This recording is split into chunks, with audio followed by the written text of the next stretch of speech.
right. We have Tiara Bolden, Néné and Scott Rueck, Postgame Press. Scott, your opening statement. Sure. Well, it was a gritty, tough win. I just told the team that. I was really proud of them for finding a way. This is truly game one for us. And, you survive game one, bottom line. And tonight, that's what it was. It was survival. Give Air Force a ton of credit. They're super scrappy, athletic, quick. They disrupted us in so many ways and exposed us, in ways. We were not on the same page all the time. We have so many new people in different places, and it was a great reminder of what it takes. It was exactly clearly what we needed going forward. Friday obviously won't be any easier. And so, I love the way that we competed on the boards. I loved our defense overall, holding them to 27% from the field. I think, four of 23, 17% from three. Obviously, that's our game plan, and then out-rebounding them like we did. And so we did enough things to find a way to win, and so I'm proud of the effort for that. Tiara, you match a career high tonight. What was just clicking for you? I'm sorry, can you repeat the question?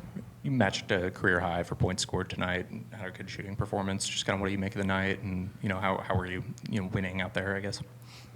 So for me, honestly, I don't pay attention to just stats or whatever. However, if I need to, as a senior, I know what it takes to win. So just stepping up in ways that the coaches would need me to, whether that's defensively, getting extra rebounds, or just getting stops that change momentum. I think that's super important. But I think overall, our team, we were very gritty to the very end, and I believe that we made some really good plays, especially the rebounds with Néné with her big buckets, and then Laura with her 2 rebounds that literally switched the momentum. It was insane. But I believe that this was a whole effort, and I couldn't do it without my team. Néné, for you, some limited minutes there until kind of the end. But, how did you feel out there? How did the game plan go for you? I just knew from the beginning that the players believed in me as the coaches too. So I knew that even in the last quarter, I'll be able to do what was my job, which means getting the rebound and finish under the basket. And Tissa, I will not be able to do it without the guards and the coach calls. So yeah. Scott, last one from me, but a lot of threes there in that first half kind of, went away in the second half there, but Allie was lights out for you guys. What do you kind of make of the three-point shooting performance, and, why the decline there towards the end? I don't know. It was somewhat similar, but attempts. I thought, I guess we just take what they give us, and that was on the board before the game. Take what they're giving you, and this is a team that chose to pressure, be disruptive on the perimeter, and that was effective. We're still working on seeing the floor, as well as we need to going forward. And so I think maybe we were just late passing the ball. I don't know. But you just find a way, and so I don't know. Threes will always be a part of things, but you got to pass on time, and you got to space the floor, and then you got to play against a team that wants to help and give it to you, and maybe they just didn't give us the looks that we wanted, or the same in the second half. They might have made an adjustment on that. Coach, a couple times throughout the game on the bench, you were saying, execute, execute. How much harder is it to execute against a team that's as scrappy and as physical as they were tonight? Yeah, it's kind of a perfect storm a little bit because, it felt like we have 400 languages going on tonight. We have a lot of people trying to get on the same page. Our point guard's getting hounded. They're overplaying everything. And that is our hurdle at the moment. And I think it looked like the perfect storm. It was just okay, what can I call where everybody's going to be on the same page and we're going to execute it? And first half, it was too far away from me. It was kind of a lost cause. I was just let's just flow, and run motion. And that actually was okay for us, and maybe I should have just stayed there the whole game. I don't know. Second half, we executed much better. So for this team right now, it's, there's so many it just feels like so many new things. And so when our 4 and our 5 are brand new to our program, and that's the case in all cases, other than Elisa and Lou, who didn't play tonight, that means everything I'm saying is brand new, and they're getting pressured. And it's their first game, their truly first game. And so it was a struggle. So I think I just needed to be and tried my best to be as calming as possible in the second half when it came to that, and just helped them as much as possible. So that's where we're headed. Like, what are we good at? What are we working on? What do we need to do better? The more you get into games, the more that becomes clear. And then, Tiara, when you go against a team that's as physical and as pestery, I guess, for lack of better words, as them this early in the season, what advantages does that have, and what did that show you about this team that you were able to push through the pressure? Well, first off, credit to Air Force of just their physicality. I mean, this is something so far during the season that we haven't really played against. So just for going off the bat, it was tough. And I feel like in cases like that, you kind of have to outsmart the tough, which is if they're overplaying you, you have to backdoor. Or if they're overplaying you, you have the drive.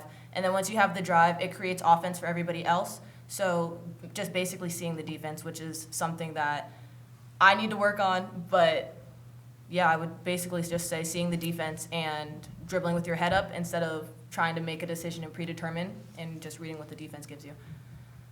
Coach, this game kind of felt like the battle of turnovers, for lack of better words. Just kind of speak to your team's turnover rate and the good, the bad, the ugly that comes with that. Yeah, I mean, you look at, the new people, we had lots of turnovers. The people that had the ball in their hands a lot had lots of turnovers. And so game one, like I said, I give them credit for pressuring us.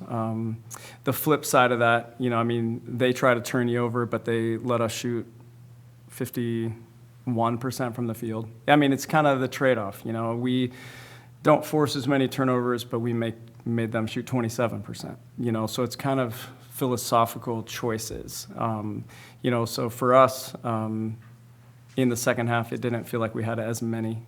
When the game was in the balance, and I thought we executed well. So I just chalked that up to game one, and people understanding what it takes, and it's hard to replicate it. You can't replicate game one. In the basketball center, you got to play game one, and then you learn a lot from it. And so I think those are things that we can fix for sure, and it's just part of the process.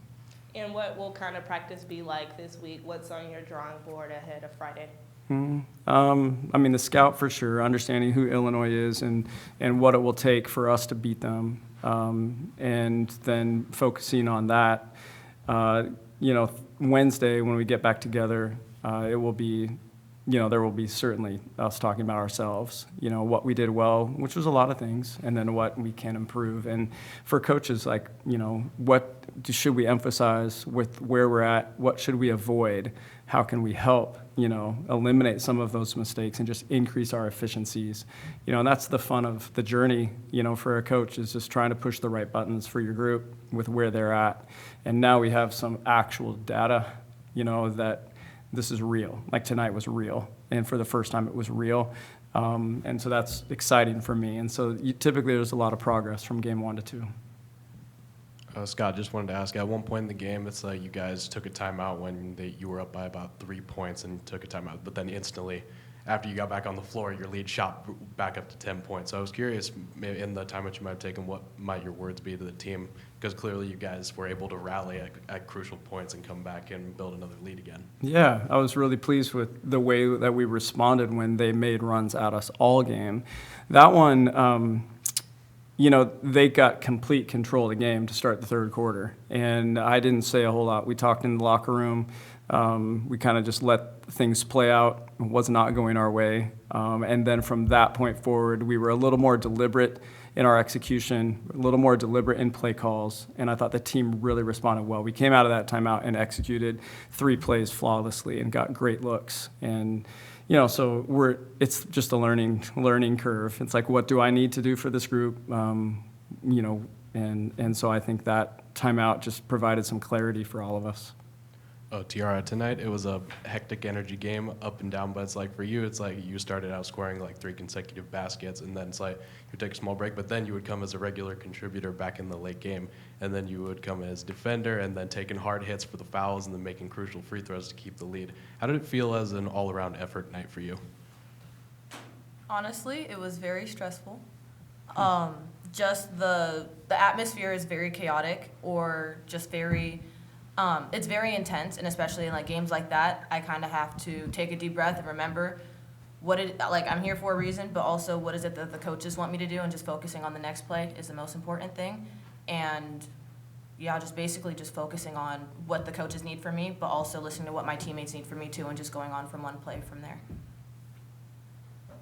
Scott, when you looked at Tiara's game tonight and the way that she got to the basket, that was maybe an element of her game that we didn't see as much last year. Do you see growth in that area, or are we imagining things out here? Tons of growth, and I think the most growth is just her decision making at the end of the attack.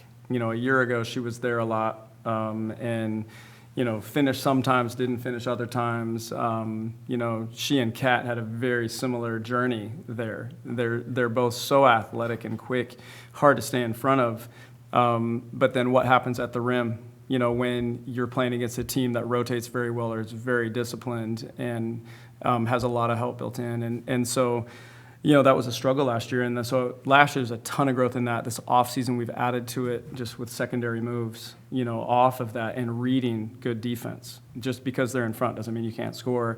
And we saw a huge back pit or a step back from T in this game in the fourth quarter, where she attacked. They did a great job staying in front, and it didn't stop her. She still was able to knock that shot down over the top.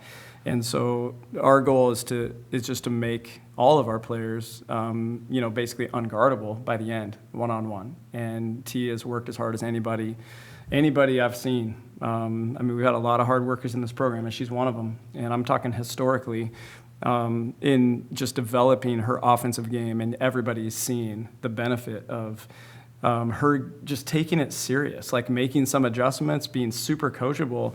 But then the thing that goes missing a lot is doing the work to develop the confidence to where I can use this in a game, and so she's done that. So I'm having a blast watching her, to be honest. I'm just super proud of her. And then Laura had, looks like a double-double tonight. True freshman comes in. How has she earned your trust so quickly to be on the floor and to play this kind of a role so early? Yeah, that's a great question, because that's obviously not easy to do for any player that's coming in. She plays so hard, and her instincts are so good. So that effort level that she plays with, and that physicality and that desire and competitiveness that is just seems innate in her, overcomes some of the mistakes or some of the unknown even that she has in her head as she's learning a different language, basketball in a different language, and also two positions, one of which she's never played in her life. And so she's very comfortable with the 5. She's learning the 4, and now you're running 2 plays at 2 different spots, or the same play at 2 different spots. So the playbook doubled for her, with this. And so it's remarkable what she's doing. And, just wait until she gets comfortable.